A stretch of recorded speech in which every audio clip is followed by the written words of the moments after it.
This is the Spin-Off Podcast, episode 3, and today's guest is DÁRE.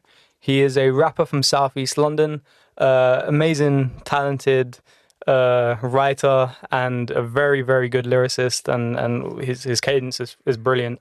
These are big words. These are big words. I've run out now. But yeah, DÁRE, if you want to introduce yourself, just tell us a bit about your work and sort of like your background, what your musical inspirations are. Yeah, man. Hi, my name is DÁRE. Most people call me Daniel. I'm from Southeast London, Erith, to be specific. Yeah, and I rap. I make music. You said inspirations. Oh, I don't know. I mean, we can go into that. Yeah, early on, growing up, inspirations were whatever the hell my older siblings played and my parents played, which for the most part was Afrobeat. It was Fuji music, my Kosa sometimes, or my brother playing rap. Pretty much, that's what I grew up on. Nice. Yeah.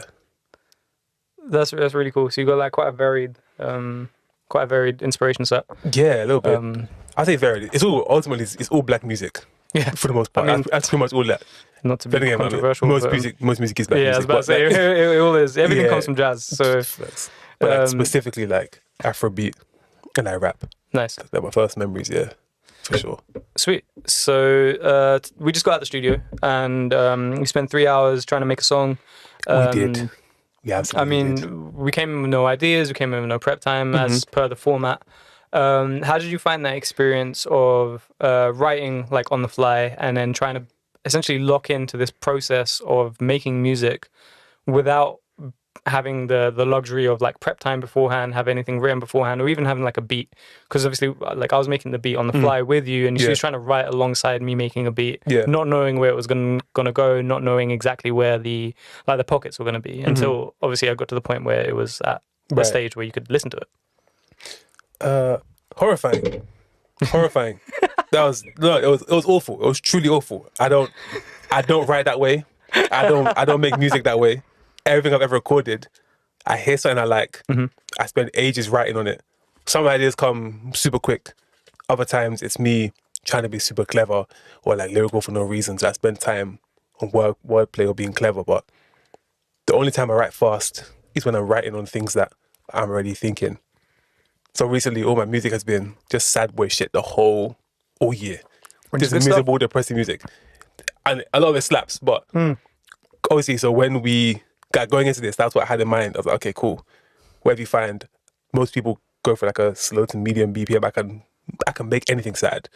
Apart from this, what we made, there was no way to rap and be miserable on that. No. There was no way to be miserable on this. So even though it was 78 BPM, or what was that? I mean, it was 140 at some point. We half-timed it, and then it became 70. Yeah. But I mean, the BPM he was actually rapping at was 140. Yeah. So that's standard for like drill, to be honest, and grime. For grime, for sure. And I was like, yeah, that was weird. I don't rap like that. So that was completely brand new. It was fun though. Yeah, it was definitely fun. Yeah, 100%. I mean, how did you find sort of trying to get inspiration is one word, but also just trying to get ideas in, like when you're rapping outside of your sort of comfort zone and you're not taking your usual process flow and your usual inspirations and sort of like your feelings and putting that into music, right? But you're trying to vibe off the back of the song, off the back of the beat. I mean, like I said, that's why it took that long, because I was trying to come up with things that I would care to talk about, but because I'm not trying to make music and lie. Do you know what I mean? Like, my life, to me, is boring. To other people may be interesting, but if I don't have much to say, I don't have much to say. So no matter what the sound is, no matter what it sounds like, I'm going to try and rap what I know. And I'm going to try and make music that makes sense to me. So whatever I speak about, whatever I'm talking about, has to be something that I actually care about and have lived, or that's on my mind. Yeah. So that's kind of where I go first. I'm like, okay, what's been on my mind and what is on my mind right now? And if that don't make sense to the beat, which for a lot of, I'd say for the first hour and a half, because we had 3 hours? 3 hours in total. Yeah, to make the song. For the first hour and a half, I had nothing coming to me. So that's why it took like so long to get even just 4 bars. Took ages. So I'm like, I don't care. Yeah. I don't care about anything I'm saying. And then I don't care about anything I'm saying that's clever enough. Like the things I did say, I was like, I can do better. So I kept writing, scrapping. If I had to count how many bars I actually wrote, easily 64 plus. But the amount I kept, 12 to 16. See, I want to see what the other 48 were. They're gone. You just deleted them. I would straight delete. So this is something that I think that obviously we've spoke about previously when we've spent time in the studio together, which is you do have a habit of writing stuff and then literally deleting. Instant. As in, I know people say delete, like what they really mean is they archive it or put in a different folder. No, I mean backspace. And then go off the file so I can't press undo, like it's gone. Yeah. Do you know what I mean? So, yeah. So I mean, I understand the mindset behind that because there's something I've previously done. It's actually something I've stopped doing now in an effort to try and conserve at least like idea creation and making sure I'm not in a destructive process. But do you find that helps you almost disassociate from your previous ideas and then take a new angle at what you're trying to say? Yeah. Because if I can, because I don't do notepad, you know, maybe call me a Gen Z baby. I like typing on my phone. So just knowing that, because even when I'm trying to think of ideas on the spot, if I can read what I wrote before, my mind's going to be stuck there. So I just scrap it and delete it so I can come up with like I'm approaching the beat afresh every time. That's how I think. Now, obviously, again, a smarter person would say maybe just have a different file for that. But in my mind, if I don't like it, I don't like it. Yeah. If it's garbage, it's garbage. I don't want it associated with my name. So I'm deleting it instantly. Do you know what I mean? No, like legit, like if I've kept something, it's because it's gone through like many attempts. Yeah. Apart from today where we had a set amount of time. Yeah. If I've kept something, it's gone through so many different filters of this is garbage, this is trash. Yeah. Okay, this is alright, this ain't too bad. You know what, I might keep this. I'll keep it for now, but I'll edit it. Okay, no, this is good. I love this. This is great. Like it goes through so many stages before I actually keep it. Yeah. So yeah, that's how my brain works with it. I mean, I get it. I mean, yeah, 100% I get it because it's funny that you say that's like the reset for you, right? Yeah, so it's what allows you sure. to almost move on from what you've previously said and not get is deleting it. Stuck in that, which I think, because I'm very much a proponent for just trying to keep everything that you do. Okay. And I know that's not how a lot of people work. I know there's like varying degrees of. You might be surprised. I think most people do that. Like they'll, because that's why people have leaks, right? Because they have a bunch of things that they've recorded, didn't like it, or thought, all right, let me shelf that. Yeah. It'll be very hard for me to have any kind of leak in the future. Like the way I'm going, leaks would be a very rare thing for me.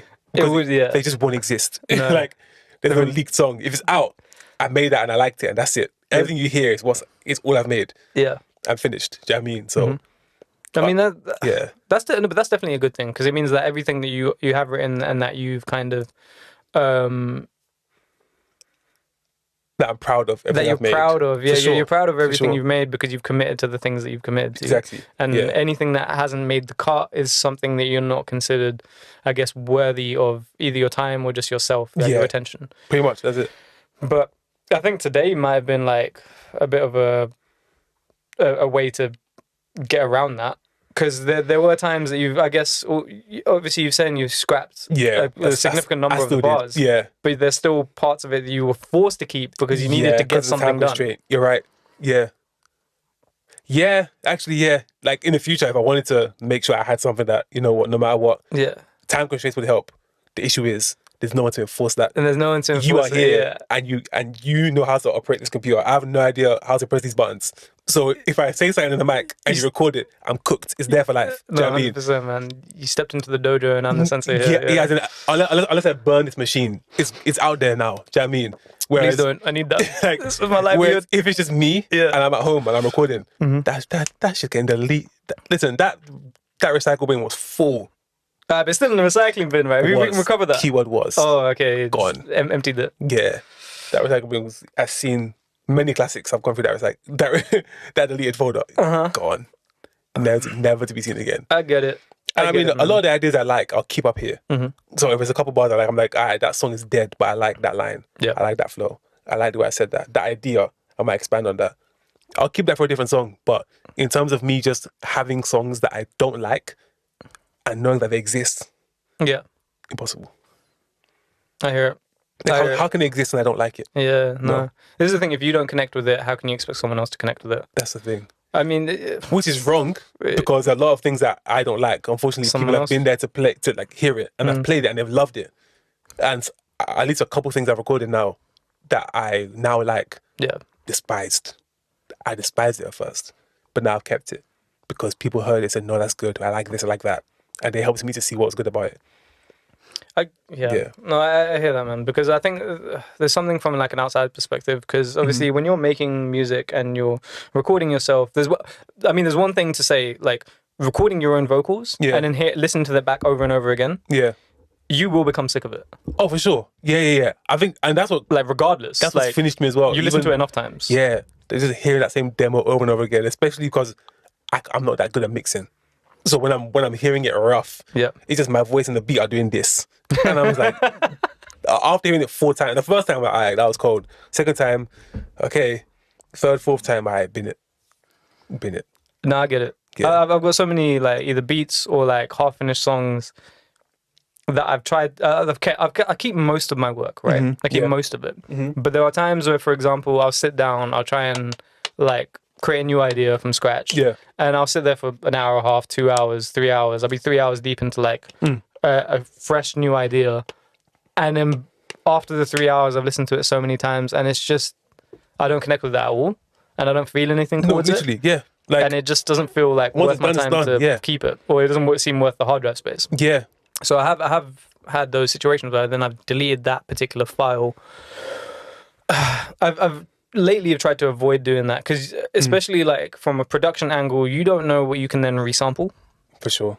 That makes sense. I guess that's the same with me taking lines and just trying to see where else I can put that. Exactly. But for you, it'll be like with beats and like sample ideas. And it's funny that you kind of say that, because it's literally something I did earlier so we spent probably 9 hours today working. Nearly that. So like stuff, 7-8 hours so far, like doing in the studio, like making stuff, and then obviously like 3 hours or close to 3 hours were the session that we just did now. And then prior to that, we were just working on some music that we did before. And I've got like a bit of a bar towards the end of the song that you've predominantly rapped for. And some of the lyrics that I've used there were from a previous song that I've written. So actually the previous time that we recorded that song. Right, and I've pulled a couple of those lyrics from that previous iteration and changed everything else. But had I thrown that all out, I wouldn't have had that to come from. And that was actually one of the things, like you was like, I really like that melody. Keep that melody. So that was the only reason I pulled that back through. Because you had it. Otherwise I would have probably just rewrote the whole thing. Now I imagine there's probably some stuff that I have to do to make sure that gels together, because it did feel a bit disjointed going from the bars that I wrote today to that the old one that I wrote. Makes sense. I wouldn't have had that had I thrown it away. And I mean, I'm not trying to change your creative process here. No, I get it, because I mean it's good advice, to be honest, because again, a lot of the stuff I've kept, I've been forced to, because it's been on other people's computers. So I think in terms of finding a solution, again, I don't know if I need to. I like the way I record. Could be more efficient. Again, keeping 16 out of probably 84 bars might not be, or 80 bars might not be the most, best use of my time. But having other people that I trust to record, particularly producers or people that mix and master or whatever, having stuff on their computers, knowing that if I delete it, I know that it's still somewhere in decent quality. Do you know what I mean? So worst case, I can always retrieve it. No, 100%. And I think at the end of the day, like there's like an element of letting it breathe. Because like we were saying, when you've recorded something and then you listen to it back over and over again, you listen to it enough times, eventually you're going to hate it. But sometimes when you let it breathe, you give it a week, you give it 2 weeks, you're going to come back to that idea and you'll hear it with a fresh set of ears. And then you might actually enjoy what you listen to. And you might actually connect with it in a way that a music consumer would connect with it, because they're hearing something that's true, they didn't make. And so they're consuming it in like a fresh way, from a completely like objective perspective. Whereas obviously when we're making the music ourselves, it's very subjective. I can hear the previous version. You can hear the previous version. What I thought I wanted it to sound like. And there's a lot of, and this is something I'm getting to grips with, there's a lot of judgment there. We tend to judge things on whether they're good or bad. Definitely. And sometimes it's just not that simple.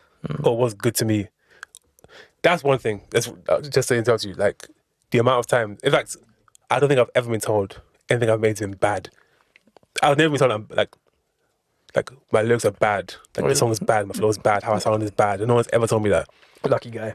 But they're not. I think that makes it worse. No, yeah. It'll be like, but that's the thing. It makes it harder to trust people's judgment because I know that okay, this is better than that. I know that's better than this.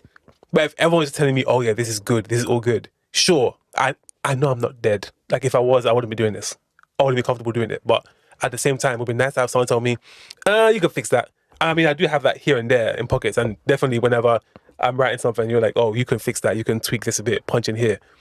But when it gets to the point where everyone's telling me this is good, this is good, this is good, now I'm like, okay, so now I just can't trust what you say. Because how can you not have anything wrong with this? Especially when I can hear certain things that I'm like, I know that needs fixing. Yeah. Like sometimes I might record something and I know it's not finished. Mm-hmm. I just want to get someone's opinion on a specific element. Yeah. And they're talking about, oh, the whole song is great. And I'm like, no, it's not. Like, so now I know I can't trust you now. Because what do you mean the whole song is great? It's literally unfinished. Yeah. But you're telling me it's a great song? No. Now I can't come and approach you about my music again. No, Which I hate. That's a weird thing, right? Because it's very difficult in this space to find objective mentors. Yeah. And even if you do, they're not someone that can listen to everything you make, right? They're someone that might listen to something. Mm-hmm. Like you might find someone that is like very objective with your music. They're actually able to guide you and say, this is how you get better. This is what you do better. Mm-hmm. But they're not going to be there holding your hand for everything. Yeah, for sure. So it's difficult to kind of checkpoint where you're at and whether or not you need to improve on something if you don't have people around you that you can trust to actually like give you objective advice. Yeah. Like I know personally for me, like my sister is a very good person that I touch base with. She listens to a lot of my music before like anyone else does. Okay. Like any of my singles that I put out, she's listened to it beforehand, and she will always give me like objective advice. Mm-hmm. And sometimes it's hard to hear. Yeah. Because you might be passionate about something. Yeah. And then she'll be like, I don't really connect with this.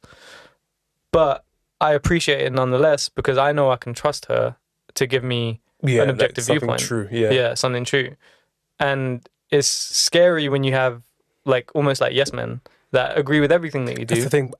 And I don't even like the term yes man because who the hell am I? I'm not Kanye. No. Do you know what I mean? But at the same time, I do feel like...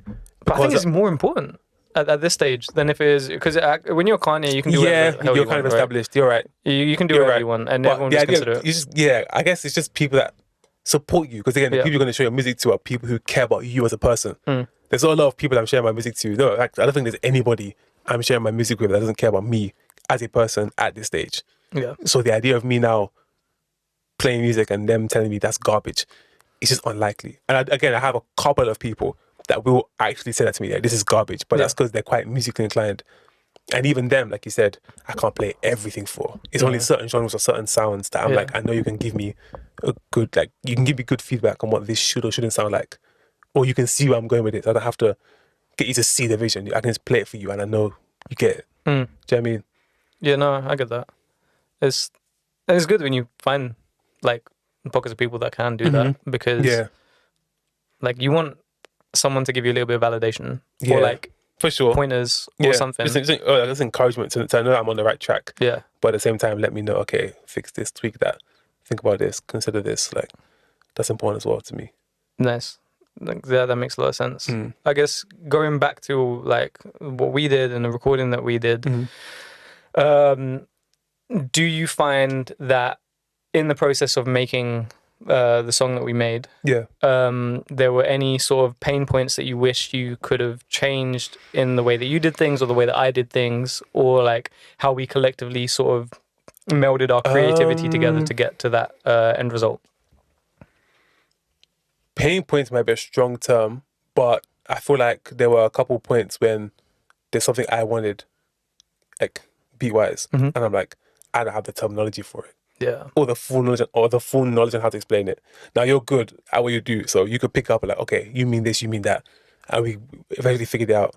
But I can see, not necessarily in that session we just had, but in general, I can see that being a pain point, where like I'm like, I want this to sound like this. I want this to be one beat earlier, one like this, that, changing the pitch, tempo, whatever, and me just not knowing the words perfectly or the terminology that I need to really express that.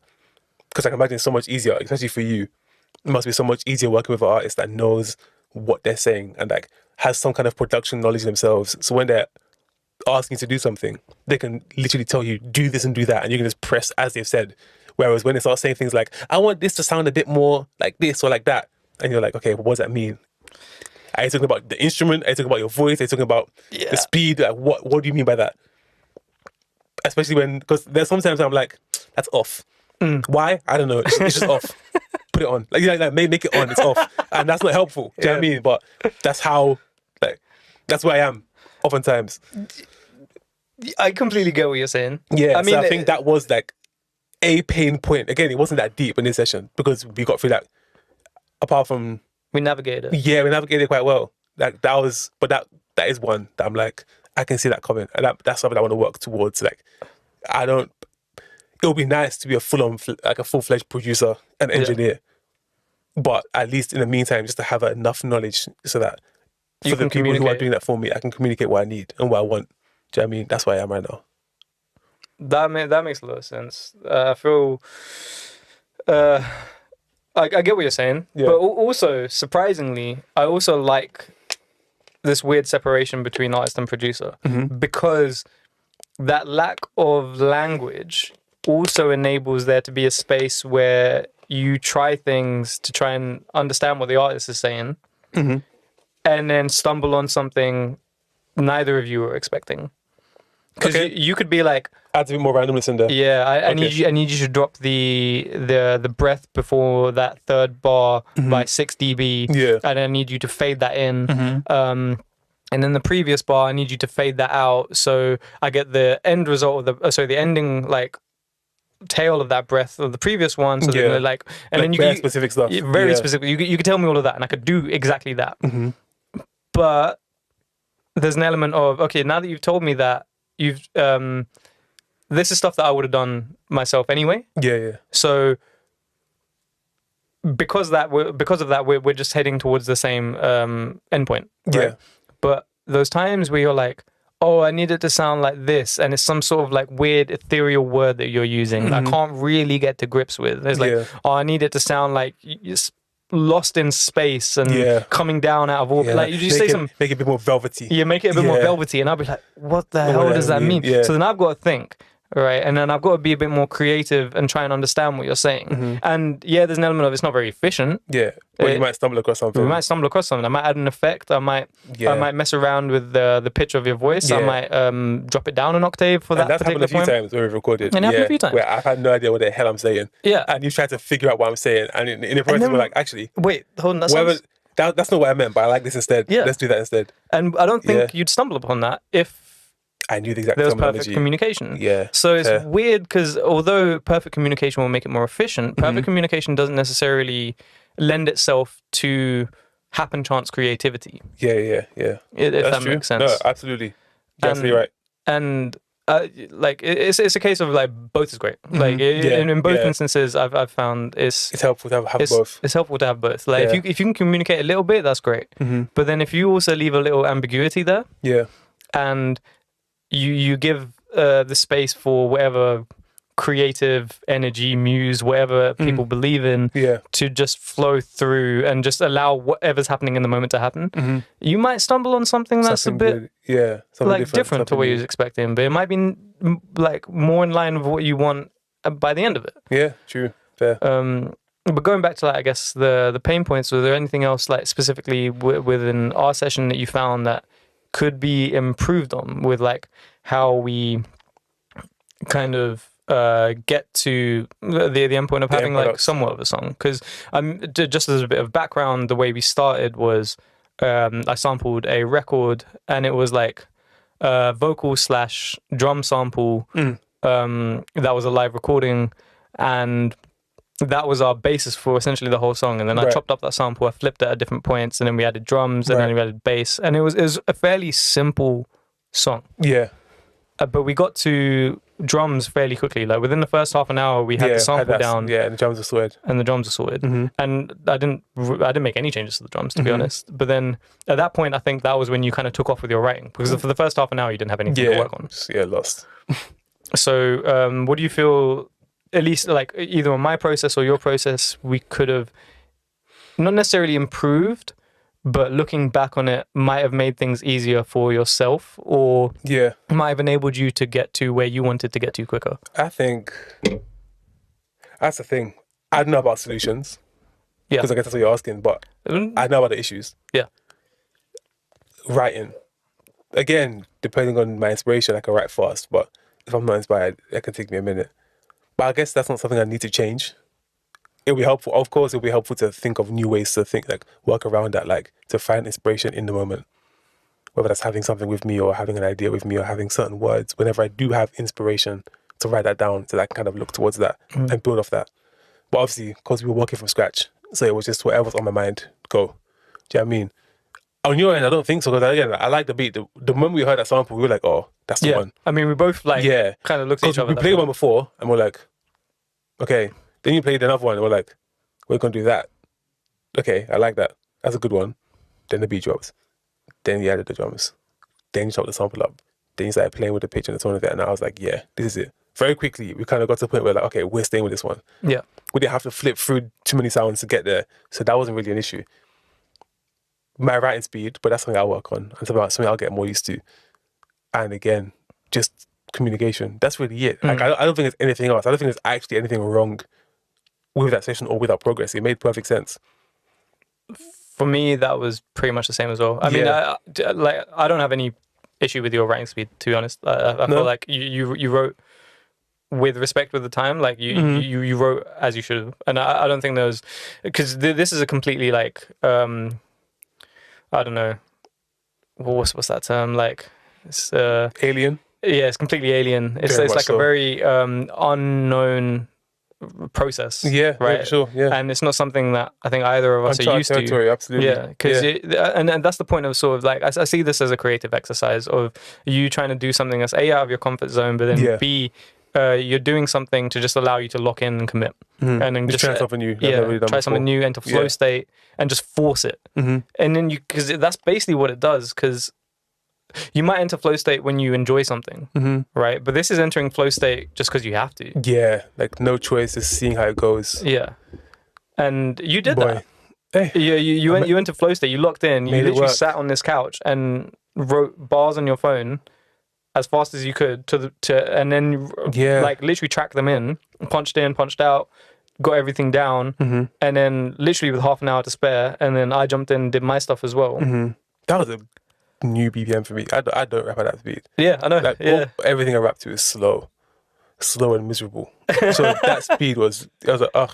And I love it. I can do it. And you can do it. I can do it. You killed it. But thank you. But I mean, it's just not what I'm used to. So I was like, damn. Not only am I not used to it, but now I have a time constraint as well. Yeah. I was like, yeah, headache. But you're rapping almost out of genre as well, because I know we spoke about it before. My intention of going into that was, I'll find some sort of soulful sample, we do some old school like boom bap style stuff, maybe MF Doomy, maybe a bit like, I know you've listened to Currency before, like maybe something like that. And that was kind of where I was intending for it to end up. But then we needle dropped the record just to randomly find some sort of sample, grab the sample, and then once the drums came in, they were very like bouncy, almost like off-season J. Cole type drums. I can see that. Yeah. And we're thinking about, we're here now. Yeah, we're here now. And then it's what we do now. And then the 808 got on there. I was like, nope, this is a like, fuck you, I'm the shit kind of song, right? Yeah. Which is not where I thought I was going to go whatsoever. Like, that's also not what I particularly write either. I don't write like that. Nah. At all. But it was fun. It was a lot of fun. Yeah. So I guess going back to some questions and like sort of what you discussed at the beginning. So your inspirations. Yeah. Obviously, every musician has a subset of artists that they would consider to have inspired their sound, but there also might be a subset of artists that you find just give you a feeling, or like you listen to on a regular basis, but they might not be directly correlated to the sound that you create. Yeah. Who for you growing up were your like big inspirations, the people that guided you and kind of influenced you to take this musical journey and try and become an artist? So it's weird because, again, I've been listening to music like consciously, like since I was like 5. But I never wanted to rap. That was never the plan. Do you know what I mean? I've always liked music. And anyone that knows me knows that I've always been very into music. I'd say more so than most people. But I don't think anybody would have thought, oh, Daniel wants to make music. Now that I'm making music, no one's going to be shocked. I don't think anyone's going to be like, oh, you make music. Like, if you've known me for long enough, you know that I've always cared about music. So it wouldn't be a massive surprise, but that wasn't the goal. So when I was younger, I'd say I wasn't listening to anybody for that. But the people I would listen to, my earliest memories of music, again, would be by my parents. So early on, it'll be gospel music. Early on, like church recordings. It'll be anything King Sunny Ade, which is a legendary Nigerian artist. Ebenezer Obey, another legendary artist. Who else? It would be my brother. First introduction to music was him playing Akon. Back when we had Windows Media Player and listen and stare at all the squiggly patterns. Convict music. Yeah, like Akon was number 1 because again it was in alphabetical order. So Akon, I just had that Akon Pot of Gold album from 2004. Yeah, I was like 7 then. I would binge that. My brother playing Snoop Dogg and Pharrell songs. Beautiful was one of the first songs that I have etched into my memory. Let's Get Blown, Drop It Like It's Hot. Like my brother loved Snoop Dogg. Again, he was in Nigeria for the bulk of his childhood. So when I was 4 or 5, he was 17, 18. Wow. Okay. Yeah, he's like 13 years older than me. So he showed me my first few like albums and artists. So he brought over the artists from Nigeria that had made it globally from America. Yeah. So that'll be Akon, that'll be Tupac, that'll be Biggie, that'll be Jay-Z. I was about to say, so off the back of like 90s hip hop, basically, because that was the predominant 50 music. Cent, that'll be who else? I think he was just before Kanye. So yeah, then my older sister was the one that introduced me to Kanye West. And then that was kind of like the music I started listening to onwards. Kanye, Common, Talib Kweli, that sort of thing. Nice. There's big artists. Yeah, so like that was kind of like my first introduction, at least to rap. Yeah. Do you know what I mean? But just music in general, it would be gospel music. It would be Nigerian music. And I think that comes through a lot of like, obviously not the track that we just done, but like the other lyrics that you tend to write about, there is a lot of Christian influence to it. Oh, for sure, and you have a lot of mentions of obviously God, but just your general like religious journey and how you feel and how you come to grips with obviously like the modern world and how you navigate that through religion and how you hold that like also dear to yourself. But then it's never like, I mean, faith itself is never like a direct journey, right? Everyone's got their path through the woods and it winds and turns. I agree. And I know in songs that we've done before, you have spoke about that. Yeah. Definitely. Do you feel like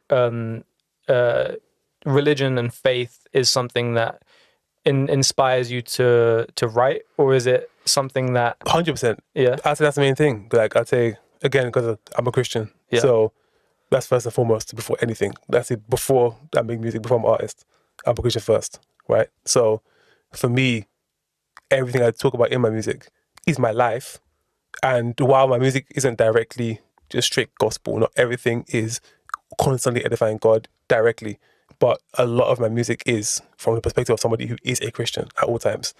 It's still my life, so not everything is going to be Christian themed. There will be a lot of secular things, maybe even some carnal things in there, but it's still like that is the underpinning thing in everything I do and talk about in me anyway. So I'd say so. I'd say that's the number one reason I make music is because I feel like that is my calling. Yeah. And we spoke about this just before like our session as well, and he's like, this is my purpose. For sure. Because I didn't want to make music. I've always liked it, but I never saw myself making it. Yeah. And it was a proper burden I felt on my chest, like you're meant to be making music and you're wasting time. Like this is something I felt for years, and I was like, fine. Like right now, I'm at that point where like, okay, I've heard. Yeah, because it's just the headache is too much. Like, God, I hear you. That's where I am right now with it. So I was making music and putting it out now. What was the sort of the breaking point that made you realize that? I think that's a good question actually. I don't think it was one. I think it was a couple. I had a few. I think uni was the first point. Like at uni, I'm like, I don't care about any of this. Like I'm here and I'm doing like, I got my grades, sixth form, I did well in school, got to a pretty decent uni. And I was like, why am I here? I don't care about this. Like wasn't attending lectures, And so I just got to the point where like, do I actually care about this? So I was like, what do I really care about? What do I want to do? And so around 2018, 2019, 2018 was the first time I really said, okay, let me figure out what I really want to do. I think I was 19, which would have been 2016, when I first said, hey, this music thing might be, like, I care about it a lot more than I let on before. But it wasn't until 2018, 2019 that I said, okay, maybe this is something that I should really be doing. And so it was around that time when I was transitioning from uni to work. Because I used to think, oh, you know what, I'm in uni now. It sucks. When I get paid for a job, all that will go away. Yeah. It didn't. It got way worse. Then I was like, okay, now I'm an adult now. There's no more exams. There's no more school. I don't have to ask permission to go to the toilet anymore. Like, now I actually have to make my own decisions. And there's no one that can stop me. And I'm miserable. So it's left to me now to figure out. And so that's when I was like, yeah, let me just take it seriously and see what I can do. That's what it was for me. So that was reason number one. Yeah, that was definitely the breaking point. I'd say one of the breaking points was uni, being disillusioned with all of that. Then 2018, 19, transitioning from uni to work. Yeah. Realizing I'm still miserable. Then I was like, okay, no, let me really try and look in. And then do you find, since you've made that decision, you've found an element of contentness with the path that you're on? Yeah, definitely. Because things make sense. It's scary and it's difficult. It's really weird, especially with my upbringing. Like, you want to make music. It's not. I mean, typical immigrant story starter pack. Like, we know how it goes. Yeah. Well, our parents, you know, I came from X country to so you can do Y, and now you're telling me you want to do Z. It's the same story for across cultures, but so I don't need to bore anybody with that story, but. I do it, bro. It's like, this is the thing, because this is what makes you. But the thing is, it's so prototypical. Yeah. I came from this country and I wanted to study these four or five subjects, and now you're going to do this. It's everybody's story, and at the end of the day, we're adults now. Like, that was great up until like 22, 23. Yeah. 25, 26, 27, it's like, all right, bro, now you like make a decision. Do you know what I mean? Like, frontal lobes developed. Yeah, like I can't keep saying, oh, my parents wanted me to do this. I hate them. I can't do that for life. You're in charge of your own. Yeah, so at some point I was like, cool, let me just take this seriously. Let me do it myself. And it made a lot more sense to me. Like I said, scary, like doing something for the first time that you're like, okay, I'm really in control of what I want to do. But rewarding. And it's a fun journey. So I'm enjoying that.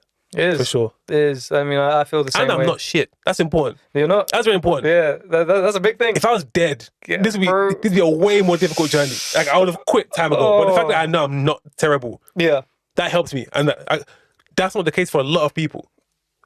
Not even just music, in whatever they want to do. Like, some people want to learn instruments. And by nature of most instruments, you're going to be crap when you first start learning. There's a learning phase. So if I wanted to be a musician that, like, literally, like an instrumentalist, I would have a very hard time right now. Like, that hits your pride is crazy. You get humbled quick. Yeah, like, imagine wanting to learn to be a harpist. You can't just play the harp and be good. No. You're going to be dead for ages. Yeah. So you got to grind. Yeah. This is the same that's thing. what I'm saying. I can't. You rapping. You probably had to grind for an extended period of time before you got to the point where you was even happy with anything that came out. Yeah, but I'd say in a way, because of how I grew up with music, I was kind of always low-key writing. So you had a head start. For a decade. Yeah. Like, I would, maybe not physically writing, but in my head, like, as a kid, when I listen to songs, in my head, I'll be like, oh, they could have said this differently. They could have said that differently. And I kind of rewrite it in my head, or maybe out by hand. He's proofreading. Yeah, in a way, yeah. And it was a long time before I realized most people don't do that. That's not how people enjoy music. I thought that was normal. It's not. It's because I like music. And so when I started rapping, I was already like at a head start, because the music I listened to was great. Like, I had a high standard of what good music was. Do you know what I mean? But thanks to my influences, my siblings, my friends, my family. So that kind of set me up, so that the second I said, I'm doing music, it was never going to be garbage. Of course, I'm a long way to go. As of right now, I have nothing released. So, like, I can't actually be like, oh yeah, this is... Like, I'm only speaking from how I feel and what the feedback I've been given. Yeah. But again, that's still something. Whereas a lot of people, for what they want to get into, they have no choice but to be ground zero. I didn't have to start from ground zero in making music, because there was a lot of knowledge there. You took the elevator. Yeah, do you know what I mean? So I can't complain too much. Again, like I said, scary, but it could be scarier, for sure. 100%. I think, like, actually having that prelude to you starting doing this, and actually having that background of, you've been listening to things, but you've been actively listening to things. Yeah. Because there's a very big difference between when you're a musician that listens to things versus when you're not necessarily a musician that listens to things. Yeah. And I know personally for myself, like since I've started producing music, I now listen to music differently. Yeah, for sure. Even me, since I like rapping, like certain songs that I was listening as a fan, I now appreciate things differently. Like I listen to tone more, like mixing more. I think I was thinking about listening to. I was playing Rihanna's album for some reason. Just was it R9, R7? Which one is it? What's it called? R-rated. Is it R8? R something. Okay. The last album she dropped, whatever the hell it's called. Yeah. And I was like, hold on a minute. The way this engineering is incredible. Like it sounds incredible. This isn't just you playing the beat and singing on it. No. Like this is a lot of work that went in. Like those sound engineers got paid hefty amounts. And they deserve it. Yeah, for sure. And now that I've tried to make my own music and I've seen how crap it sounds when it's just me, a microphone, and some YouTube to MP3 beat that I ripped. Now I'm like, whoa, this is really hard work. So you appreciate things differently, for sure. For sure. There's something about, especially like, for example, like you're saying, Rihanna, you can tell that there's been effort to put, like, there's effort to make sure that the vocal isn't just sitting within the mix. Because that's one thing, because you can take a beat off YouTube or wherever, SoundCloud. Yeah.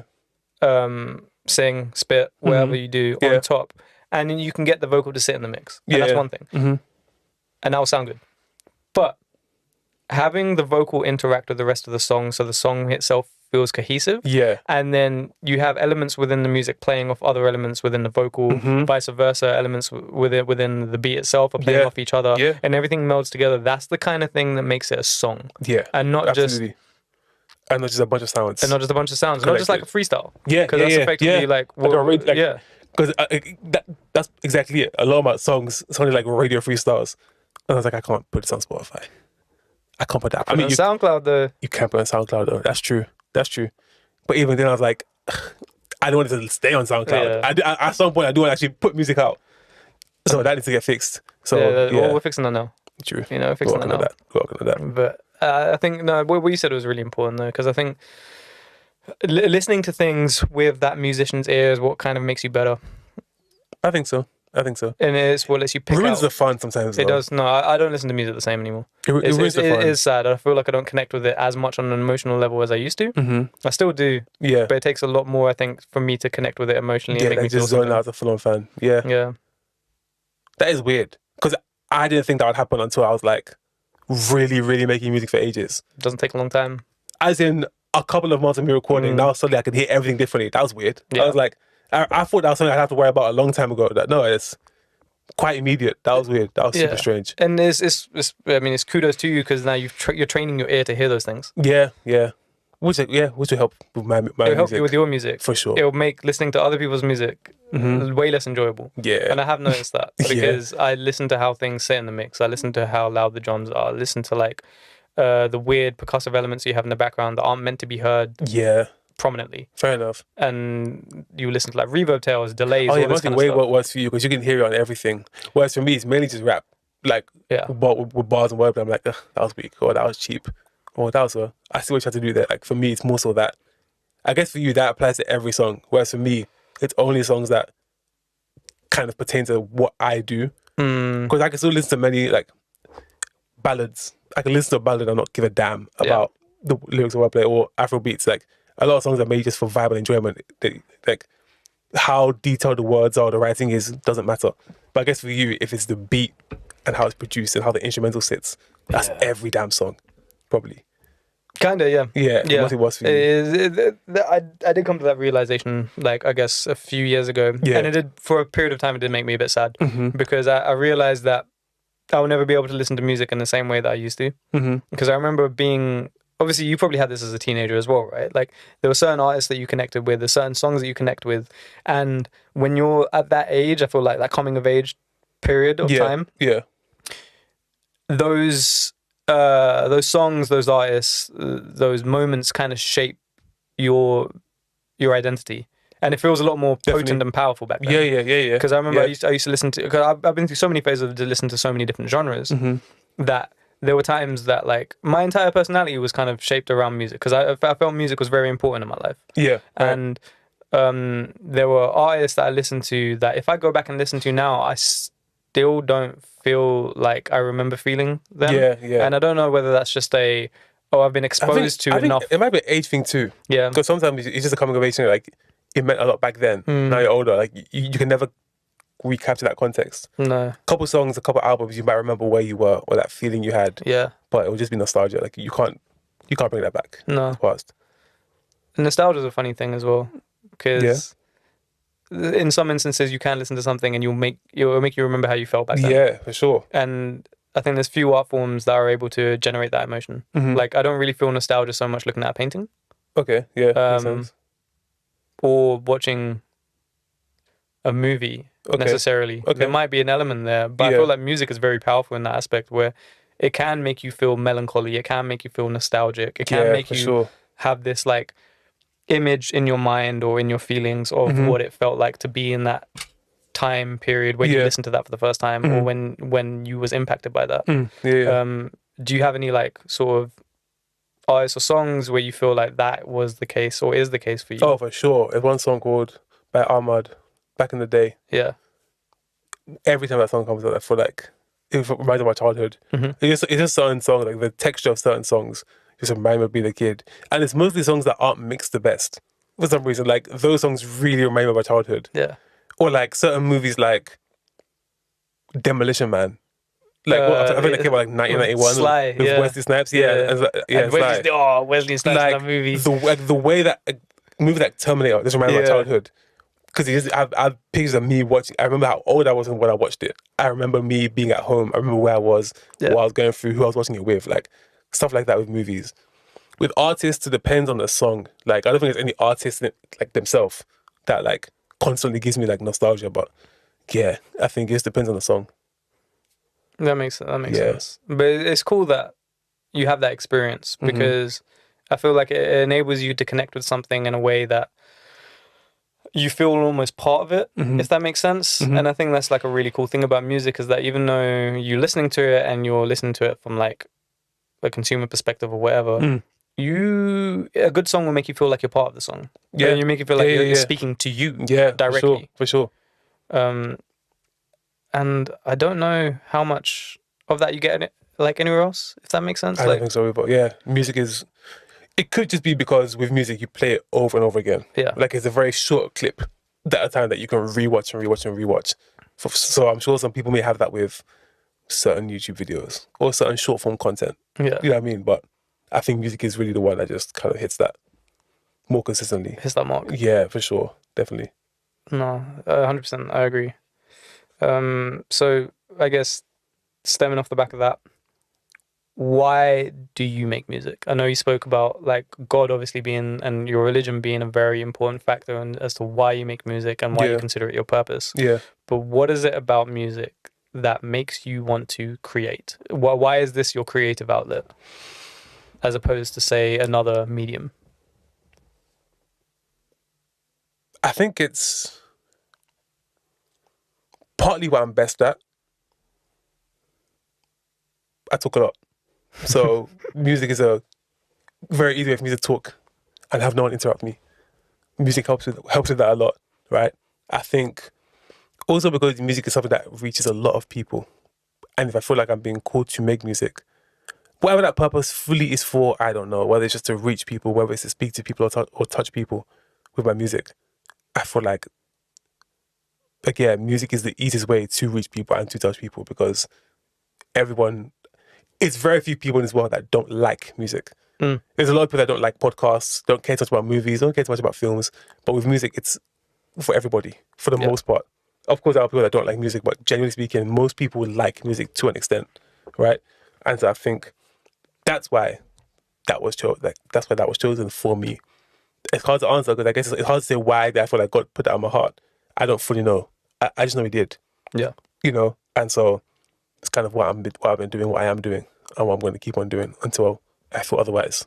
Until I feel led in a different direction, until I realize, no, that's not it. Yeah. Like for me, it's not even about, let me do this so I can reach a certain goal or make a certain amount. It's just doing it because I like it. That the love of that has been put inside me from a very young age, and it's what I feel like I'm supposed to be doing at least right now. And that's really it for me. Like that's what I need. Yeah. If I feel like God's telling me to do it, there's really no other reason. Nothing else matters. There's nothing that trumps that. Yeah. There has been, which is why it's taken me so long, because I've always been like, but I don't feel like it. But ultimately, that's not what's important. No. Because it's being committed to your purpose. Yeah, feeling, because I always feel like, or don't feel like doing things constantly, and that flip flops. But it's like that's not enough. That's too fleeting for me. I need to actually have something that I'm like, okay, this is the anchoring thing. God has told me to do this. End of. It's that simple for me. That makes a lot of sense. Yeah. And I feel like I've always struggled with the idea of like faith and religion, and I've been indecisive about what my beliefs are to an extent. I've isolated that down over time, but I feel like there's an extent of that, of regardless of whether or not I want to, something has made me feel like I have to. Yeah. So sure. The longer I spend not steering into that, the longer I am essentially at odds with my inner self. Yeah, so 100%. The sense of discontentment that you get, and you feel that turmoil. Yeah, it erodes it's a really weird, uncomfortable feeling, because even when you're doing other things that you enjoy, it's like you're doing it in comparison to what you should be doing. It's always this thing of, okay, I'm enjoying this, but yeah, it's fun. It's not what I'm meant to be doing though, but I enjoy it. It's always that caveat or that asterisk to anything else you do. Oh, we're close. Sorry, my bad. There's always that like asterisk to whatever else you're doing, where you feel like, okay, I'm enjoying this, but it's not quite right, or not properly, or this, like, it's just something there always in anything else you do. For me at least, anyway. Yeah, completely agree. Yeah. So that's why for me, like, yeah. And then I guess from that, do you feel? Because I know obviously you were just talking about like how it's a way to connect with people. Now, it's an interesting perspective that you have with that, having not like necessarily released music. But you share music with like your friends, your family, that kind of stuff. Yeah. And then that is a way for you to connect with people. Yeah. But then do you find, because I know for a lot of people, especially like writers like yourself, like rappers and singers, like people who write their own music, it's a way for them to express themselves. Yeah. Do you see it as a means of expressing what you have that you can't necessarily say, or you haven't necessarily come to terms with, and it's like a way for you to channel what you're feeling and put it on display for yourself, when it might not necessarily be obvious for you, or it might not be something that, in the same way that people journal, right? It allows you to go through thought processes. As of right now, no. I think I could express myself without music. I could. Music is where I prefer to do it, and who knows, in the future I probably do plan on expressing myself in other ways outside of music. But music is just the way I prefer to do it the most. It's the one I enjoy the most. Like, I can't just talk. I can't just like even write, like creative writing and stuff that I was interested in when I was younger. Yeah. Never pursued it, but I was always interested in that. But yeah, I think, and that I might find the more I write, that might be the case. The more songs I make, I'm like, you know what? I would never have said this or put this in this way if I didn't sit down, think about it, and write it down that way. But for now, no, I'd say I can express myself with or without music. Music is just the way I prefer to. Yeah. Right now. And is it a means for you to say what you feel as opposed to what you think? Yeah, what you're thinking definitely. Is obviously very conscious. Yeah. Feelings are a bit more. Yeah, for sure. I'd say so. Again, I feel like I could express how I feel otherwise, but music is definitely a more fun way for me to do that. Yeah. Which I guess means it's probably where I'm more likely to do it, since I enjoy it more. Yeah. So I'm probably more likely to do it in music than if I didn't. Do you know what I mean? Mm-hmm. Yeah. No, that makes sense. And I know you was talking about like writing. You're saying, what was it that you said? Everything that I've written over the last year has just been miserable and sad, and sad boy music. Yeah. Is that a reflection of what you're feeling, or is that just the easiest sort of emotion that you find you can channel to create? Now you've said that, I guess that is one emotion. that I'd say I channel through music that I don't necessarily otherwise. Yeah, because in general, like, you're a very happy person. I'm not miserable to be around. No. For the most part. And you have a lot of laughs. Yeah, but you crack a lot of jokes. I think that's why I do that. Yeah. And I think because again, I don't like bugging people down. So I guess music is I could express that without music. I prefer to express it in music. Do you know what I mean? Because I feel like it's weird. It almost feels like if you express sadness in music, you allow people to kind of tune into it when they want to. Whereas if you express it in your everyday life, anyone that's around you is kind of forced just to listen to your misery and just be bogged down. Like whenever, I'm someone that oftentimes whenever I'm miserable, people around me are miserable. Maybe that's because I'm not miserable often, but like someone's like, oh damn, why is he sad? Like what's wrong with him? Yeah. But yeah, I'd say in music, well, me being miserable in music is me expressing any sadness I feel that I wouldn't normally express on a day-to-day basis. Because everybody's miserable. That's the truth. Like we're all sad. We're at the age, late 20s, we're at the age where everybody's parents are suffering. Everybody's parents have some kind of disease. People's parents are starting to die. People are starting to have breakups. They're starting to lose partners, friends. People are starting to die, period. So people are struggling. So and I don't like being that person in real time. Even though it's healthy, you do need people. And I do have some people in my life that I can speak to when I'm sad. But I think it's a lot easier for me to get that out in music rather than me calling people for 2 hours and just bugging them down and saying, yeah, this is wrong, that's wrong, I need help with this, I'm so sad about this, I don't know what to do. I'll be that person for other people, but I don't like necessarily offloading on other people. I like the idea of having my music and people can, if they want to, tap in and just hear, oh, you know, how's that feeling?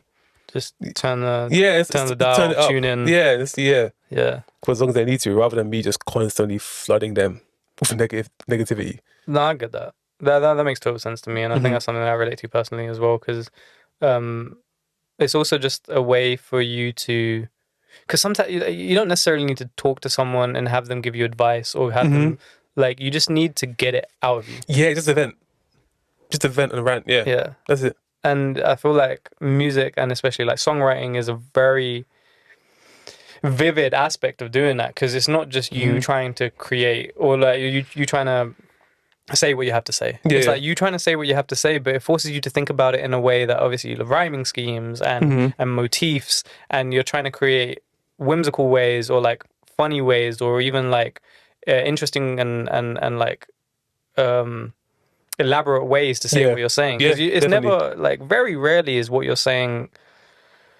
so literal, right? There'll be metaphors, there'll be similes, there'll be like ways to kind of take what you're saying, keep it artistic. And then that in itself, I think, is like a weird therapeutic process, because it definitely is. It makes you think about what you're feeling or what you're thinking in a different way. Yeah, like it forces me. I can speak for myself on this. It forces me to think about things I'm going through more than I would otherwise. Because if I just said, okay, I'm sad because of this and that, of course I've thought about it, I've written it down. But if I now think of ways to write it in a clever way, I have to really think about it over and over and over again. And I have to think about how it sounds to me, how it will sound to other people. Like I'm literally spending more time thinking about those emotions and processing those emotions. So I guess in a way, writing like that and writing about that helps me to really dig deep. Like you said, therapeutic, helps me really dig deep into those emotions, why I feel that way, and really just, dig deep. Yeah. To dig deep, yeah. That's really it. And it helps you process it. Yeah, for sure, 100%. I completely get that. And I feel even songs that aren't necessarily related to you, like you're writing about someone else, or you're writing from like today, like this was not like an emotional song. Yeah, no, though. But it will force you to think about your thoughts in a more interesting way, and also in a way that doesn't necessarily behave in like the usual thought patterns that you follow. So it's almost like seeing it through a different lens. Yeah, for sure. And sometimes that'll allow you to like kind of gaze into what you're thinking in a way that you wouldn't have otherwise done had you just thought about it in like a more generic way and not through like a creative pursuit. Yeah. And I did feel like what you wrote today, even though it wasn't necessarily what you usually write, it sounds like you. Oh no, it's still me. It was completely you. Yeah, 100%. And there wasn't anything in there that felt like there was, you was, I don't know, stealing from someone else, or like Yeah. and even if there was, that would be fine because it's your inspirations. Yeah. But like it felt like not generic. Sorry, it felt genuine. Right. Right. And I think that's something everyone tries to strive for as an artist, is like being genuine and being honest to yourself. Yeah. Or at least coming across that way. Yeah. Yeah. How did you kind of try and get to that point? How did you achieve genuity, so to speak? I think just being true to myself in my music. Yeah. Because finding your think- own sound as an artist is something that a lot of people struggle For with. sure. I wouldn't say I fully have. I'm sure that people that will listen to a lot of music, or a lot of rap in particular, will be able to hear me and say, oh, that's from there, that's from there, that's from there. But that's normal. That's normal. I think when it comes to being genuine and true to myself, I think what's helped is the amount of, again, because again I rap, so the amount of hip hop and rap I've listened to. I've listened to so much where I've seen people talk about so many different things from so many different perspectives, and I've seen it done at all levels in an amazing and terrible way for all kinds of topics. People who are lying, people who telling the truth, people who are saying things that are quite boring, or the topic itself might be boring, but they are excellent at the way they describe it. So now I'm listening to a song that about someone's life that I wouldn't otherwise care about, but now I'm really invested in their life story. And so I think what helps me is just the amount of music I've listened to, rap-wise, and the range of music. Because otherwise, if I only heard a certain sound and I only heard a certain type of topic being spoken about, it will be very hard to be genuine, because I'm like, no one gives a damn. I'm a very typical, in my opinion, typical guy. I'm a very typical, boring person. I don't have anything special in my life. I'm not on road. I don't have any kind of crazy history of anything. So my life is very plain. Do you know what I mean? So if I only listen to certain types of music, it'll be tough for me to be honest with myself and not feel the need to lie or exaggerate or be someone I'm not. But I think just by virtue of me listening to all sorts of music from all sorts of people from different walks of life, and I've seen them do it at a high level and it be interesting, I was like, oh, so my boring life can be interesting. And my boring life isn't actually that boring, because there's things that, and stories I've told that people are like, oh, but that's crazy.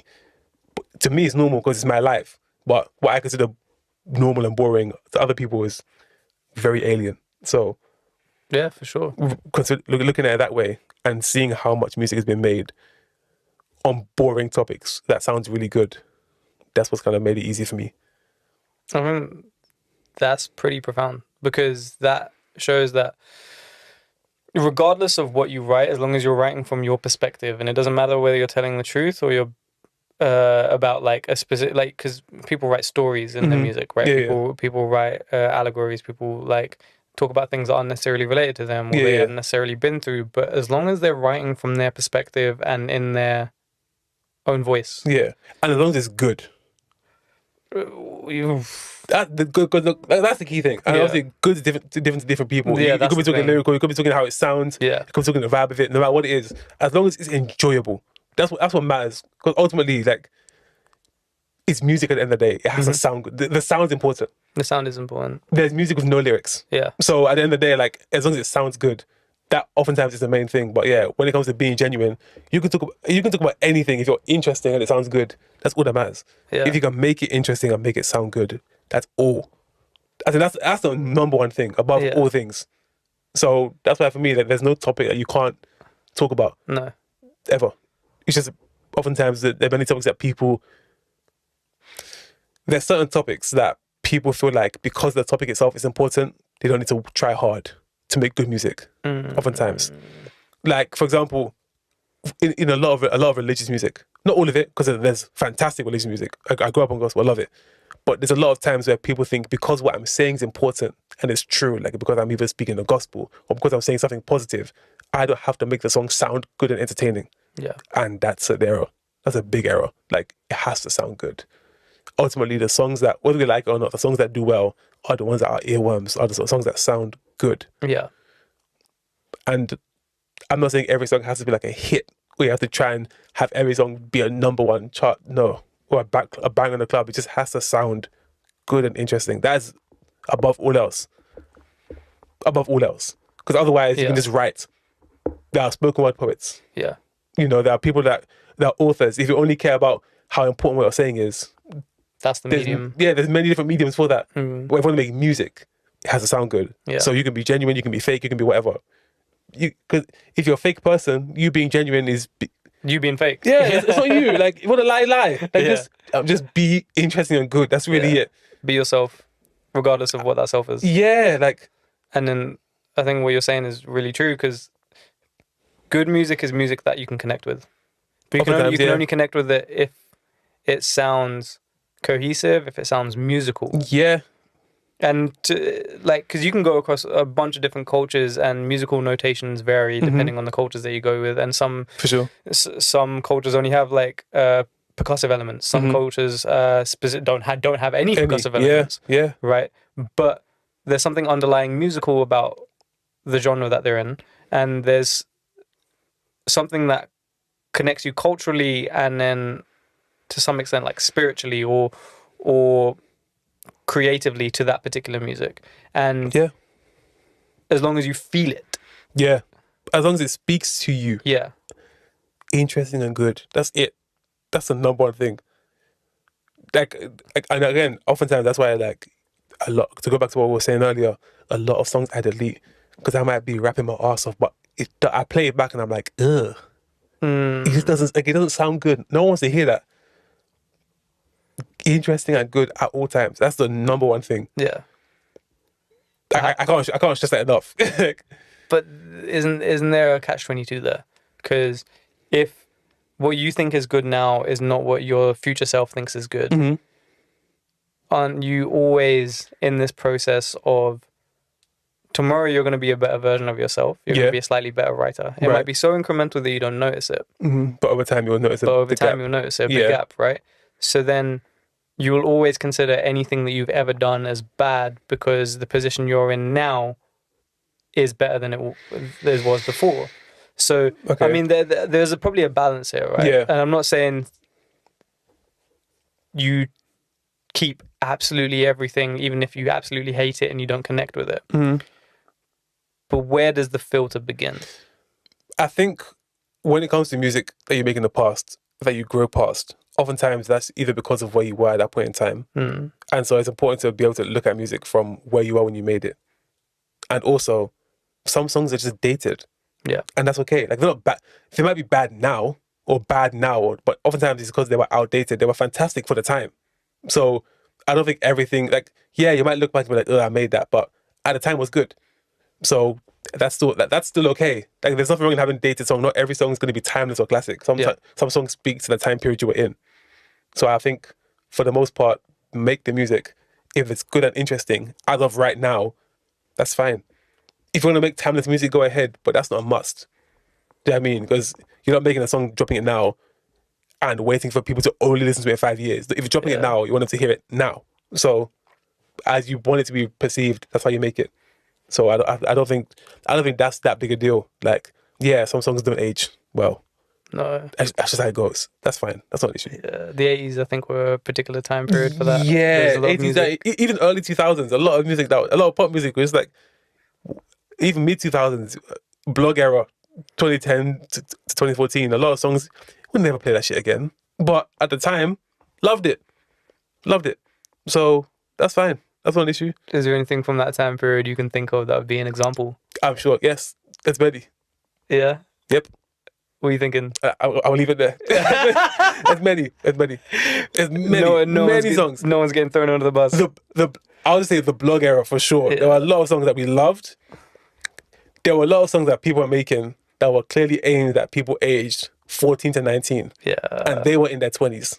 I'll say that. There's a massive genre of songs in that space that did not age well.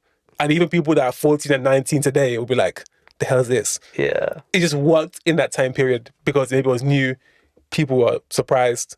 Especially edgy music. When people make music purely for that point in time, just to start up a reaction. A lot of that stuff does not age well. No. And so, but it works in the time. It works. If that's what you want to make it. No one can stop you, you know? Yeah, no, I completely agree. It's weird, like some of that topical music, it's not that it doesn't last, it's that the references become so buried that you go back and listen to it and it doesn't make sense. Yeah, because none of that stuff matters. The amount of songs that talk about Trump before he was a president. You use it because, of course, he was just a symbol of wealth before. He's a baller. Now looking back, it's just like, ugh. Like, I'm not going to say that again. Yeah. Or songs that talk about certain presidents.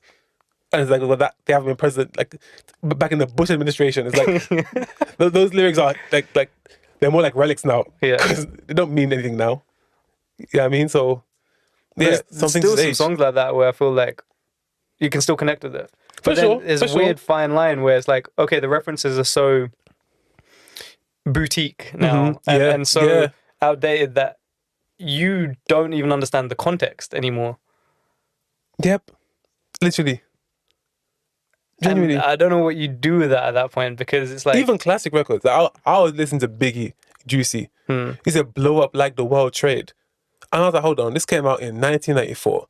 I was like, 9/11 happened in 2001. Then I realized, no, he's talking about the World Trade, the explosion that happened in the World Trade Center in 1993, then the explosion that happened then. Really? I was like, yes. I was like, I had no idea about that. I had no idea. There's a full-on explosion that happened before. And I was like, he said, time to get paid, blow up like the World Trade. I said, Biggie's moving like The Simpsons. I was like, that was 8 years prior. I had to Google and figure out. Like, stuff, like, and that's a very minor example. Because that, legit, like, obviously, that's a minor example because that song is still a classic song. Yeah. Arguably one of his most classic songs ever. But yeah, there's so many references that just age poorly, and that's fine. It's not a bad thing. Again, if the music is interesting and good. But that's a good example because Biggie's got staying power. For sure. Got staying power. For sure.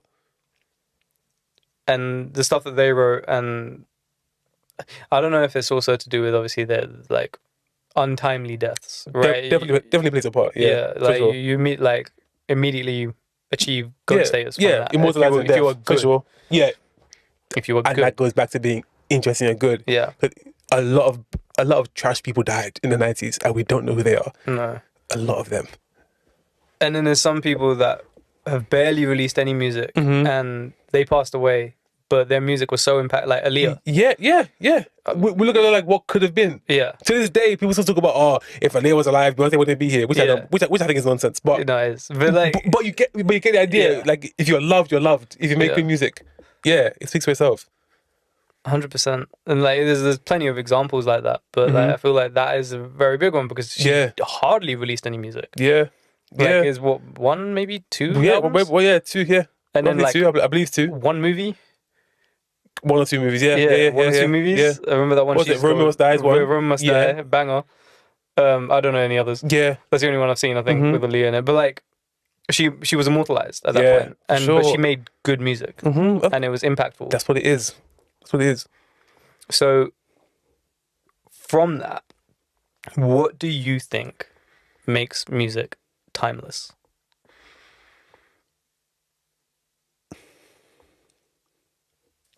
I think it's different types of timeless. I think there's timeless as in you can play at any point in time and it can be just as relevant today as it was when you made it. That is just talking about topics of life or you just being forward thinking and prophetic, right? And I think there's a timeless in the sense where the song was just so good that even though it's dated and even though it sounds like a time capsule, because of how good it was, it's just lost. So I think it's those two things. It's either being forward thinking or creative enough that what you're saying isn't stuck to a time period, or being so excellent that it doesn't matter how dated the song is, how old the references are, it's just that good and it shaped everything after it that it becomes timeless. So it's either the influence you have afterwards that makes you timeless, or it's the references in the song and how forward thinking maybe the instrumental is, the beats are, the words, the way in which someone's singing or rapping or whatever, like, that's what makes things timeless. Like, Pharrell has a lot of timeless records because at the time he made them, they were futuristic. Like, a lot of the beats he made for clips, a lot of the beats he made, period, in that late 90s, early 2000s era. Neptunes. Well, him, Chad Hugo, like, that whole Neptunes, like, the music was making was otherworldly. At the time, people were like, what the hell is this? But they loved it. And now, we're still being like, a lot of these songs can come out today, and we'll be like, yeah, this is crazy. So I think it's that being forward thinking and being impactful. I think that's what makes timeless. To me. No, that makes sense. That's what I think. I think you struck the nail on the head there because a lot of people can say it's timeless because they were ahead of their time. Like the genre that they performed in or made music in wasn't even existing yet. Yeah, So yeah, they've that created too, a new genre. Yeah, brand new genre. Yeah, But there's something that you said, which is they've kind of created music, and what they've done has inspired other people. Mm-hmm. Which I guess in some aspect, yeah, it could be like, oh, creating a new genre, but it could be even just a style of production, or a style, or their cadence. Because surprisingly, and like Migos, yeah, right? Migos had a massive impact on the hip hop industry, for sure.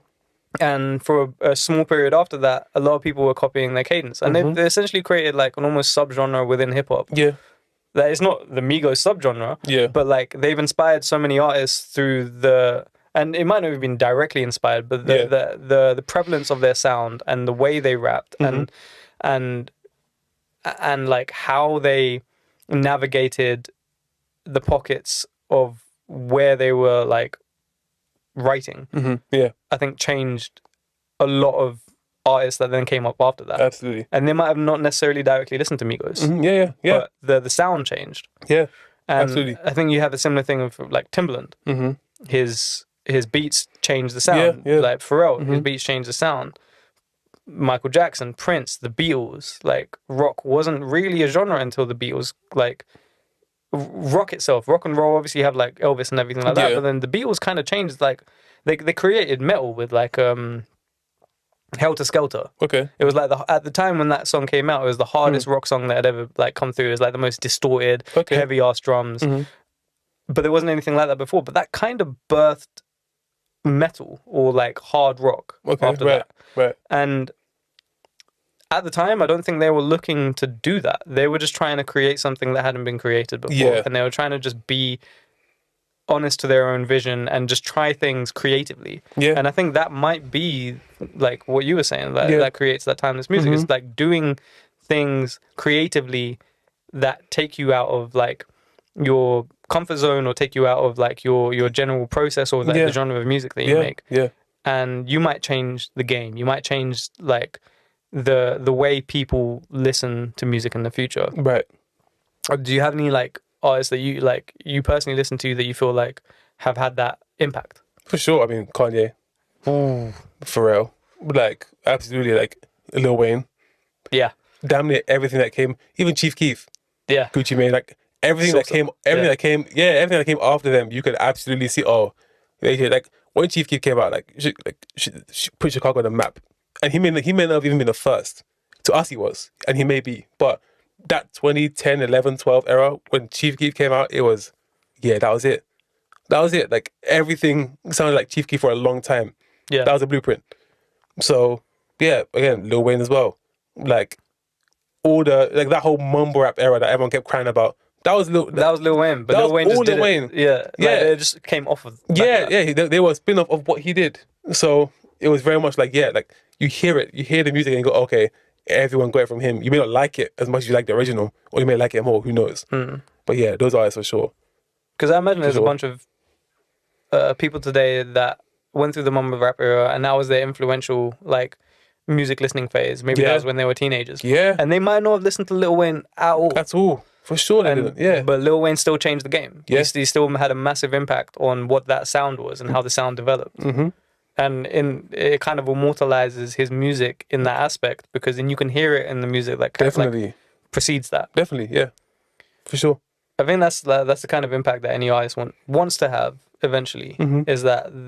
But I think you can only ever achieve that if you do, I guess, two things, like creatively push the boundaries. Yeah. But then the only thing that you have in this world within music that separates you from everyone else is your own vision and your own lens. Right. As long as you create in tune with yourself, then you will eventually achieve this point where no one else can sound like you because only you sound like you. To a degree, I agree. Yeah. They can imitate. Yeah. And that's how everyone starts. Yeah. Everyone imitates. But only you can ever sound. Your sound is your sound. Yeah, definitely. But I guess. Yeah. Like, because like you said, you always have some inspiration and you can always hear other people's music in yours. But for the most part, you will be unique. If you stay true to yourself long enough, you'll be unique. But I do feel like because of where we are, like, and because of how long it's been, with every year that passes, with more artists being like kind of reaching a legendary status, like a legendary status with their albums, with their accolades, with their reach, with their impacts, whatever it might be. Yeah. I don't want to, how do I say this? I don't want to say people run out of ideas, because there's never like there's an endless combination of words, but there's only so many sounds. There's only so many chords, in my opinion. I mean, you see that with obviously there's been a lot of like high profile court cases, for example, like Yeah, Ed Sheeran. And other times, like, I'm sure many people do just come up with their own ideas, but it's just been done before. Yeah. And so you have to pay up. Do you know what I mean? Like, and I do feel like at some point we have to acknowledge that, yeah, there are people before you that made fantastic music. And so I don't want to say you'll always be in their shadow, but they will always be in that pillar above you. We stand on the shoulder of giants. Yeah, always. Like, nothing's new under the sun at all. So at some point you just have to recognize that, yeah, you can be yourself, which makes you unique by default, because no one is you. Yeah. But at the same time, like, you're always gonna fit. Not always. You're probably gonna fit somewhere. Yeah. Like, you will be. You're in, like I said, stand on the shoulders of giants. Like, you will hear your inspirations in what you do. I think there's very few people, if anybody, that we've heard in the past 20 years make music that we were like, I've never heard anything remotely like this before. Like, nothing remotely like that ever. Even the most unique people, you can see where they got the inspiration from. You can see it. And many of them will tell you, yeah, I listen to this, I like that. No one just came up with anything completely from scratch. No, everyone's inspired by something, right? Yeah, and you can hear it in everybody. Yeah. Now, obviously, some to a more or lesser degree, like, what? Yeah. I think the longer you create, the less that is prevalent. For sure. But then that might also be a bit of a cognitive bias there, because it might just be that the longer you create, the more renowned you get. So people associate your sound with you, as opposed to your inspirations. Yeah, for sure. Because at the beginning of your career, they might associate you with inspirations or where your sound might have come from. Yeah. But you stay around long enough, newer people are going to say that's your sound. That's your sound. For sure. Which I think is like super like cool. Mm-hmm. I think that's what makes you an artist in your own right. Yeah, it's the way of life. Yeah, and there's something wonderful about that, I think, because eventually the baton passes on. Mm-hmm. Yeah. Right. Yeah. And whether you like it or not. Yeah, like the greats who were great. You go back to the 19th century or whatever, mm-hmm. or the 19th century. The greats back then, people would have been talking about Bach and Beethoven mm-hmm. and that kind of stuff. You'd go forward another 100 years. Now people are talking about like the original like blues and jazz musicians that used to perform in clubs. You go forward another 10 years, people are talking about Elvis and like the big artists of the time. Then you go forward another 10 years, and it's like the greats. I feel like the time span in which people are staying great or considered the greats is getting shorter and shorter. Like people are entering great status. Yeah. Like if you think now, who do we consider like the greats of today? You got like Kendrick. Mm-hmm. Let me not say the D word. Got you. Is that like a taboo name now? Yeah, no, I can't mention that straight after Kendrick, right? Like, I feel like that might be It can't be that. That beef was crazy, man. It was. But fun time. Like, obviously, you got Kendrick, you got SZA, you got like. For sure, yeah. I guess it's too late. Well, past like Mariah and that kind of stuff. Yeah. I don't know, man. Like, you got these artists that are coming up and they're staying great for a 5 to 10 year period, and they'll always be great. But then, like, the replacement comes in much sooner now. Yeah. So I wonder how it's going to be in the future, because especially with everything that's going on with like TikTok, Instagram, like the emergence of new artists on a very, very regular basis. Yeah. People's careers are very, very short lived now. I mean, where it's going. People make argument that music is dying, and you can make a very good case for that. Like, in terms of like music as a commodity. I think music as a commodity died years ago. The value of music. It's zero. Zero. It's zero. Like, if you want to make money, music is not where it should be. No. Like, if that's your goal, I'm not saying you can't make money off music, but if that's your goal, there are so many better careers. There's easier pathways to making music. For sure. Yeah. For sure. Music is not lucrative. It's not, but that's not like, I guess, the purpose of it, right? For sure, yeah. I mean, it shouldn't be. No. But now it's not, but for a bad reason. Yeah. Like, yeah. No, the industry cannibalized itself in a really weird way. Yeah. And I do feel at some point maybe we'll get a resurgence of the value of music, especially with AI, right? Because the way, so? Yeah, potentially. I see it going one of two ways. Either AI will completely devalue music to the point of no one actually wants to listen to music anymore because it's just... I think it's not devalue music. I mean, I think most people won't stand for it because, again, we still have artsy, uppity people like myself. Like, people are like, ew, AI, get that shit away from us. But, like, at some point, music is just going to be... It's just so much of it. There is so much of it, but I also think there's going to be, like... Okay, IKEA came along and changed the game for furniture. Okay. They're around long enough that people then started valuing handmade furniture again. So you go on Etsy, people will pay a premium because something is handmade over something that is from IKEA. Okay, that's what you're saying. Yeah. So I kind of envision a similar viewpoint with AI. Like, there'll be so much AI music out there, but none of it is soulful. It doesn't have necessarily like creative ingenuity. Okay, yeah. There's so nothing... People start craving something that they can feel again. Yeah. Right? And the merit alone of a human has created this, I think it's going to have value in the future. It's going to have value in itself. I agree. Okay, I see that. I feel like there's like an important thing that YouTube did recently, which is demonetizing AI content. So yeah, also or at least labeling it. Labeling it. It disincentivizes AI generated content to some extent. Yeah. And this probably isn't going to be like widespread, and it's probably not going to like affect the entire industry. But I think that there is a push towards, now that so much of this stuff can be made like with the press of a button, with the prompt. Yeah. The value of music may increase. The value of human connection may increase. And it's something I'm hopeful for. Yeah. Because I feel like we've seen a very big detriment to that over the last like 5 to 10 years with social media, or the value of people connecting is no longer as prominent or important as it used to be. But art has always been that medium that allows you to connect with something greater than yourself. And Bob Marley was kind of a big proponent of that. He was. Because he envisioned that, or he thought that music was the one thing that connected everyone, regardless of caste, color, creed, political viewpoints. Right? No matter who you were, you could come together in a concert and you could listen to music and you would all share that experience together. Definitely. And I would hope that would kind of have a resurgence. Yeah. Potentially. Maybe I'm an optimist. You are. But that's not a bad thing. That's a good thing. Yeah. Because, again, it makes sense. It does make sense. Whether it plays out that way, we'll never know. But I'm excited and scared to see. Yeah. I think, it could go one or two ways. And I don't know.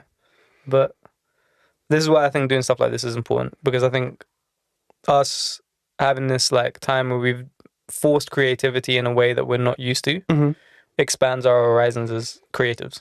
It does. Yeah, you're right. You're absolutely right. And I think more people need to do that. In any way, shape, or form. Yeah, I was going to say, not necessarily in the table, in like the way we did it, but just in the idea of just like putting yourself in that space where you're forced just to be creative and to think. Yeah.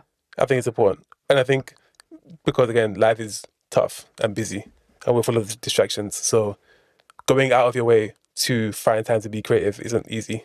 No. It's not easy. And it's costly because if you're doing that, that's time you could be spent doing other things. So, but I think it's important. And if you have the privilege to do it, then yeah, absolutely. I think it's a must. Sweet. Yeah. No, that makes sense. Shall we, I think that's probably a good jumping off point then. Yeah, man. All right, cool, man.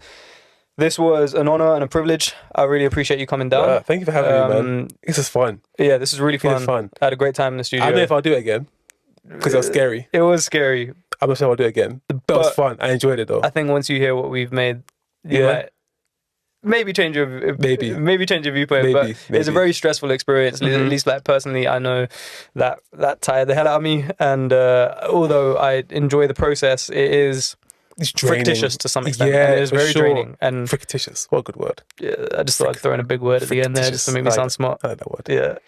But no, I really appreciate you coming down. Definitely, man. Do you want to plug your socials, plug any sort of handles that you have, any links that you want to do? I don't. Do I have socials? Do I have handles? At Tall Olu on everything. At Tall Olu. TALLOLU. I'll put that in the description. Yes. But yeah, go follow DÁRE. He's hopefully going to have some music coming out soon. Yes, and we've been working together for an extended period of time now. There's a lot of stuff that we need to finish. But yeah, go check out the sessions video that we did. We'll have the full song or like whatever song we've made in that video. And also, I guess, at the end of this podcast. But yeah, go follow DÁRE. This is the Spin-Off Podcast, episode 3. And thank you guys for listening. Bless.